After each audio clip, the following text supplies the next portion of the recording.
Good day, my name is Pao Jinjin with matrix number 271997. I am here to present the study about the determinants of online shopping intention among the CAS students in University UTARA, Malaysia during the COVID-19 pandemic. Due to easy access to digital technology and the availability of online or mobile channels, customer purchasing habits have changed during the fourth industrial revolution from traditional digital purchase to these channels. Consumer purchase behavior have increasingly emphasized non-contract scenarios in recent years because of the unexpected COVID-19 outbreaks. Due to the contact variables that contribute to the transmission of the COVID-19 outbreaks, the public's views and reluctance to make the cash transaction has increased with the disease expansion. During the time covered by the COVID-19, cashless transactions were one of the safest methods to purchase goods and services. The internet has developed over the past 2 decades into a significant worldwide marketplace for the exchange of goods and services. The importance of e-commerce in different sectors of human life is obvious nowadays. Consumers can purchase products and services online at any time and any place. When the consumer purchases products, they can save a lot of money, time, and effort by shopping online. Hence, we also did find out our objective of this study as to examine the demographic characteristics of College of Art and Science students at the University UTARA, Malaysia. Second, to examine the gender differences that affected the consumer behavior, convenience, social influences, and previous experience of the CAS students at UUM during the COVID-19 pandemic. Third, to investigate how different academic schools affected the consumer behavior, convenience, social influences, and previous experience of the CAS students at UUM during the COVID-19 pandemic. Lastly, to examine the relationship between the convenience, social influences, and previous experiences and consumer behavior among the CAS students at UUM during the COVID-19 pandemic. Now is about the chapter 2, the literature review. So the literature review divided into 2, which is a theoretical background and also the empirical background. So we did found some article and journal to support our title. As for the theory of the social influence and consumer behavior, we found that Liu stated that the smartphone use has also become an essential component of people's daily life in 2020. While for the theories on online shopping intention, one stated that traditional stores are being replaced by online shopping service. Well, next is about the empirical study. So we also find out that for the online shopping intention, Sheng, Miran, and Kong stated that after evaluating the product characteristics and brands, online shopping intent is the likelihood of making a purchase in 2020. While for the social influence and consumer behavior, according to the Sherin and Jane, it stated that a consumer decision is affected by either their own belief or stand, next by their spouse, family members, or friends, and by the latest trend in the society. Now is about the chapter 3, research methodology. So the research framework will explain about the relationship between the dependent variables and the independent variables. The purpose is to understand how the independent variables affect the dependent variables in this research. So the research design in this study include the type of study, source of data, unit of analysis, the population frame, the sample, and the sampling techniques. So it also consists of the questionnaire design. So the section A is about the demographic, Section B under the Section D is about the factors influencing the online shopping intention, while the Section E is about the consumer behavior. So we also use some data collection techniques as the frequency distribution analysis, descriptive analysis, the reliability analysis, the independent sample t-test, one-way ANOVA, and also the person correlation analysis. Now we will look at the chapter 4, data analysis and findings. So for the demographic background, the age of the respondent consists of certain categories as the age of 21 among the respondents reported as the highest number as 19 respondents with the percentage of 25.3%. So for the gender of respondent, female have the highest number of respondents, which is 45 respondents, than the male, which is 30 respondents. So ethnicity group of respondents reported that the majority are Malay respondents, which is 33 respondents, while for the Chinese and India, there are 25 respondents and 7 respondents respectively. So mostly of the respondents are from SOC with 34 respondents, while 5 respondents are from SAPSP, which are the lowest number amongst the academic school. So the financial resources of the CAS students show the highest rate in PTPTN with 45 respondents, while Mara and Zakat show the least with 4 respondents each. So mostly respondents have their period of making online purchase for 1 to 2 years with 39 respondents. So there are many online websites that can be used by the consumer to have their online purchase. However, Shopee recorded as the higher with 34 respondents, while there are no respondents who use Zalora oftenly for the online purchase. So this table shows the cross-tabulation data of the gender and age of the respondent. This analysis is allowing determinant which gender has the highest number of the respondent by age. So based on the table below, it shows the highest rate of the age of the respondent is 21 years old with 19 respondents as male with 11 respondents, while female just recorded at 8 respondents.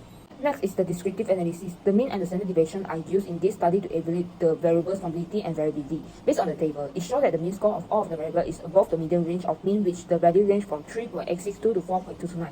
For the variability, most of the respondent answers are same on all variables that examined in this study, where the standard deviation of the independent variables rate are from 0.2729 to 0.853. The independent variable of convenience is high level, whereas the mean is 4.229, while the standard deviation is 0.1812.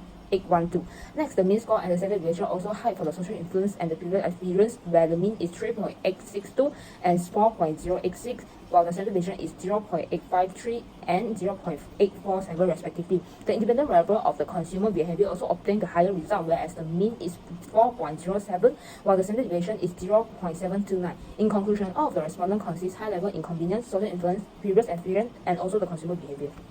Next is the variability analysis. The Cambridge alpha, where the result of the first independent variable convenience is 0.852, the second independent variable social influence is 0.0809, the third independent variable previous experience is 0.871, which is very good. Lastly, the dependent variable consumer behavior is 0.785, which is good. Therefore, in this study, the independent variable and the dependent variable are in the range of very good of the strength of a solution according to the Cambridge alpha value. Now it's about the t-test. An independent sample t-test was conducted to compare the convenience for male and female. There were no significant differences in the score, with mean score for male 4.219 was lower than the female 4.235. So the size of the differences in the mean was not significant. Therefore, the null hypothesis no significant differences of the convenience among the genders cannot be rejected.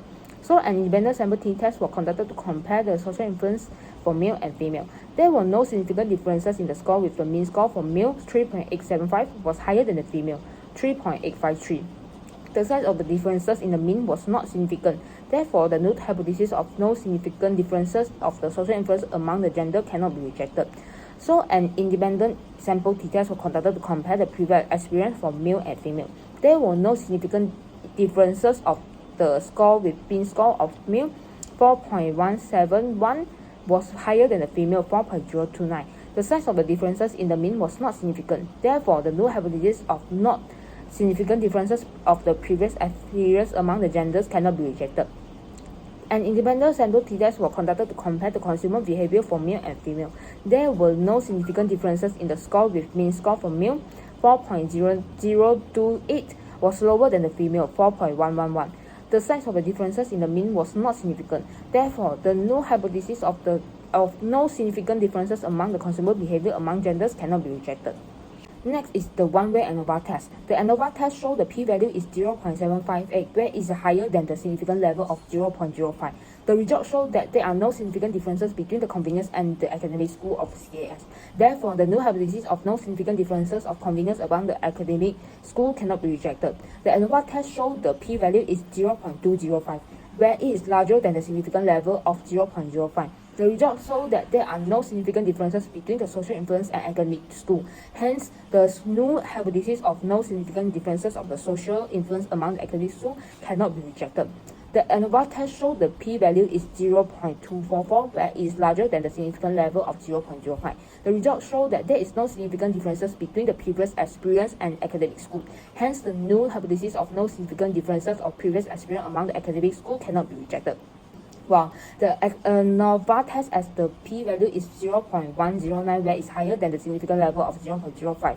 The results show no significant differences between the consumer behavior and academic score. Thus, the null hypothesis of no significant differences of the consumer behavior among the academic score cannot be rejected. Last is the person correlation analysis. The results show there is a significant relationship between the consumer behavior and convenience, social influence, and also the previous experience. This result did show that the p-value 0.000 is smaller than the 0.01, and the R-value show the correlation between all the variables is strong. So that indicates that there is a strong relationship between the consumer behavior and convenience, social influence, and also the previous experience. Therefore, the null hypothesis of no significant relationship between convenience, social influence, and previous experience and consumer behavior is rejected. In conclusion, Chapter 4 of this research examines the identification of the independent and dependent variables. Convenience, social influences, and previous experience were the three elements that in this study concentrate on, as they are the ones that affected the consumer behavior. The independent factor of convenience, social influence, and the previous consumer behavior were correlated with one another. This study also discovered that Other from previous experience, there is no relation between the factors and various academic institutions.